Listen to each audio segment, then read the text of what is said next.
नमस्कार दोस्तों, स्वागत है आप सभी का आपके अपना YouTube चैनल रेनबो कैंपस में। आज मैं इस वीडियो में सिंपल प्रेजेंट टेंस का कुछ पॉइंट डिस्कस करने वाला हूं। आप सभी लोग इस वीडियो को अच्छी तरीका से देखिए और समझिए। बाकी जितने भी क्लास 11th और 12th के हैं, अगर वो बेसिक से इंग्लिश सीखना चाहते हैं तो आइए देवकुली घाट खंडक पर बिहार से नालंदा रेनबो कैंपस में आप सभी लोग को मोस्ट वेलकम है। यहाँ हम लिखे हैं use of simple present tense. उसका नीचे लिखे हैं यहाँ पॉइंट कि इसका प्रयोग यूनिवर्सल फैक्ट या यूनिवर्सल ट्रूथ को दिखाने के लिए किया जाता है। यूनिवर्सल ट्रूथ का अर्थ होता है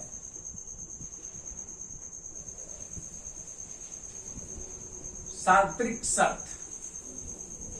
यूनिवर्सल ट्रूथ का क्या होता है? सार्वत्रिक सत्य। उसके बाद यहाँ नीचे लिखे हैं हम बिल्कुल इजी लैंग्वेज में, मतलब ऐसी घटना जिसे बदली नहीं जा सकती है। नीचे क्या लिखे हैं? ऐसी घटना जिसे बदली नहीं जा सकती है। जो भी पॉइंट रहेगा यूनिवर्सल ट्रूथ से रिलेटेड, मतलब ऐसी घटना जिसे बदली नहीं जा सकती है, वो सब पॉइंट को हम लोग डिस्कस करेंगे सिंपल प्रेजेंट टेंस में। यहां हम लिखे हैं सिंपल प्रेजेंट टेंस का स्ट्रक्चर होता है सब्जेक्ट प्लस V1 या V5 plus object. Simple present tense का स्ट्रक्चर क्या होता है? सब्जेक्ट प्लस V1 या V5 प्लस ऑब्जेक्ट। हम आप लोग को बताए हैं कि जब हम लोग भार में एस या ईएस जोड़ते हैं तो बनता है V5, जो क्या होता है? सिंगुलर। और हम आप लोग को बताए हैं कि भार में अगर भार के अंत में वोवेल रहेगा तो वहां ईएस जोड़ना है, अगर भार के अंत में कॉन्सोनेंट रहेगा तो वहां एस जोड़ना है।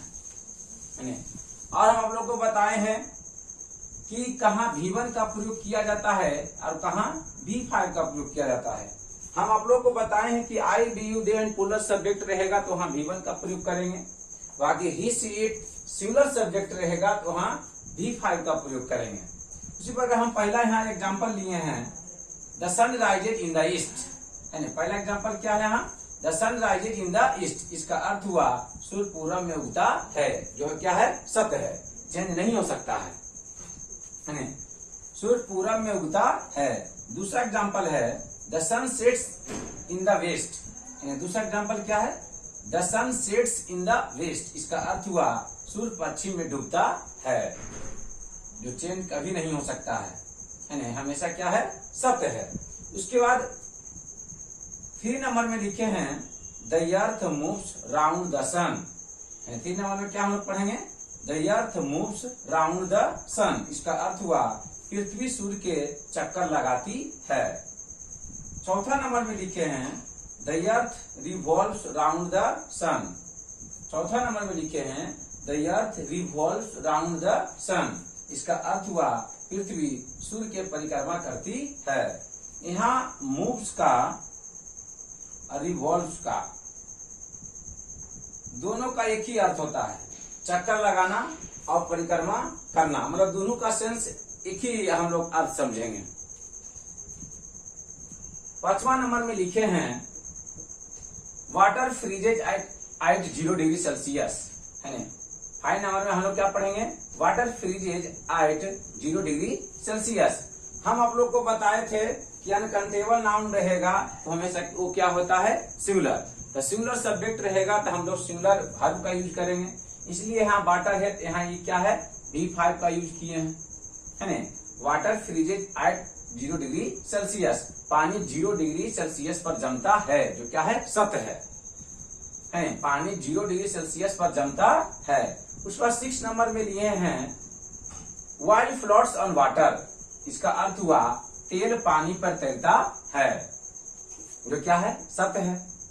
7 नंबर में है 2 and 2 मेक या मेक्स 4। यहाँ इस ऑप्शन में है अबाध है, ये दोनों में से कोई वर्ब का आप यूज कर सकते हैं, या V1 का यूज कीजिए या तो V5 का यूज कीजिए। 2 and 2 मेक या मेक्स 4। दोनों में से कोई एक भर का आप यूज कर सकते हैं जो सही है। 2 और 2 4 होती है, जो क्या है सत्य है। 2 और 2 4 होती है।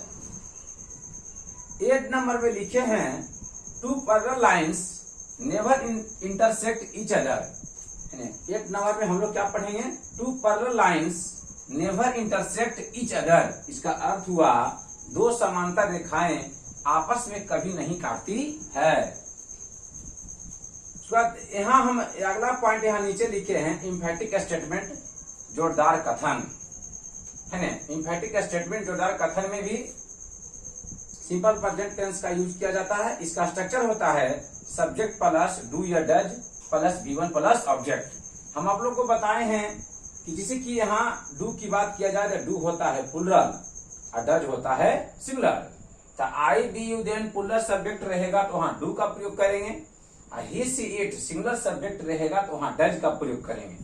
इसलिए यहाँ पहला यहाँ एग्जाम्पल लिए हैं यू डू प्ले फुटबॉल। इसका अर्थ हुआ तुम फुटबॉल खेलते तो हो, है ना। हम लोग फर्स्ट में क्या पढ़ेंगे, यू डू प्ले फुटबॉल। इसका अर्थ हुआ तुम फुटबॉल खेलते तो हो।